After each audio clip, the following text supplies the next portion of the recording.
Okay, so we got a gaming update for my Wii U collection, and this goes for the controllers, the charging, and other such accessories. So, let's get started, shall we?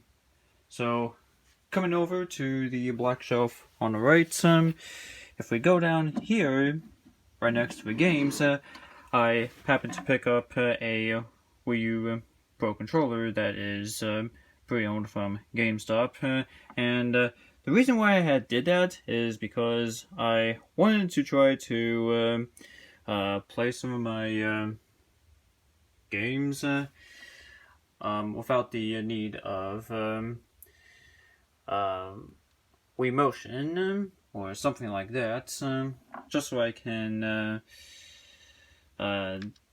use an actual controller when necessary, similar to the gamepad.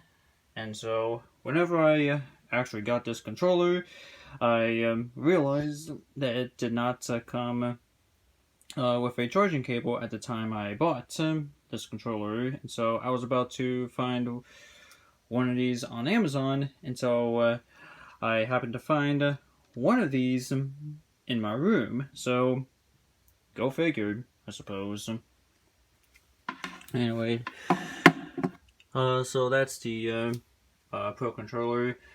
Next, moving on to the charging procedures, both for the remote and the controller itself. And so, at first, I initially declared this charger to be dead, considering that I tried to plug it in to the front and the back for the USB ports, and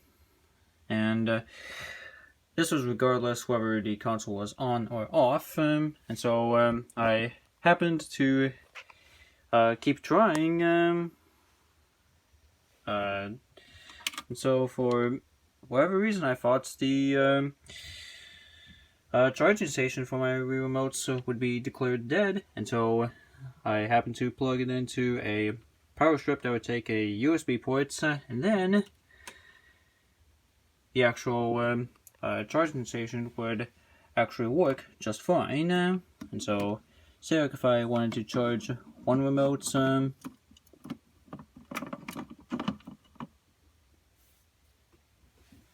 there we go.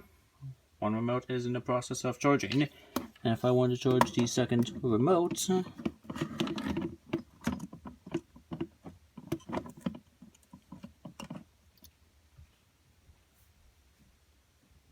there we go. And so, a similar scenario for charging the Wii U Pro controller. The same scenario would go for this charging station right here. Just basically plug it into a USB port that is either from a power strip that's on or from the console that is on.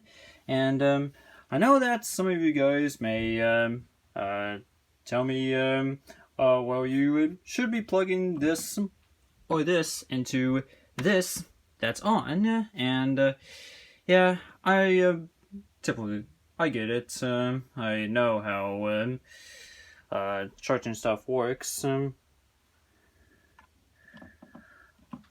Well, this is basically just a low headroom for the Wii remotes, but there you go. But yeah, I know I haven't played this console in a long time, and I'm trying to relearn my capabilities. So, say if I wanted to charge up the Pro controller, try not to shock myself. And so, at first, I thought this controller would also be dead, as I was plugging it into charge, regardless if power was on or off. But whenever I plugged this cable in here to a power strip that's on, I now have a charging controller. So it's a lot to learn whenever you are trying to get back to a console that you haven't played in a while. In a similar scenario would happen to go for a Nintendo Wii that my brother had once owned for 3 years until we sold the entire thing.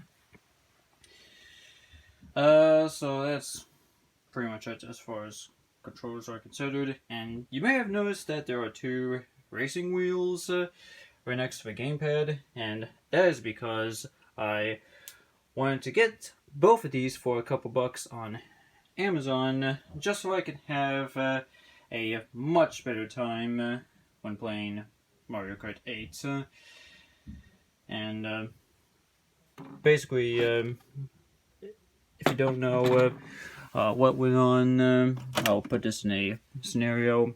When I was playing Mario Kart 8 with my brother and my cousin, we only had to use the Wii remotes just to play the game. There were no racing wheels, no pro controllers, or anything like that. Just the Wii remotes that basically made it a lot harder to play than it really was. No wonder why I happened to lose quite a lot just by using the remotes alone, and not the wheels or any of the non-motion controllers.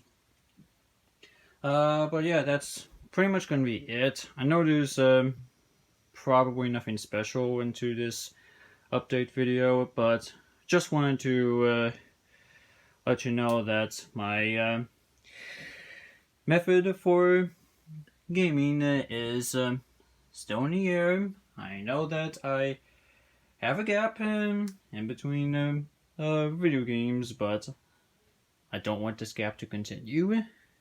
Just saying. But anyhow, that's going to be it for me. Thank you guys for watching. Let me know your thoughts about what sort of games that you want to get back to playing. You can let me know in the comments down below. But anyway, thanks for watching.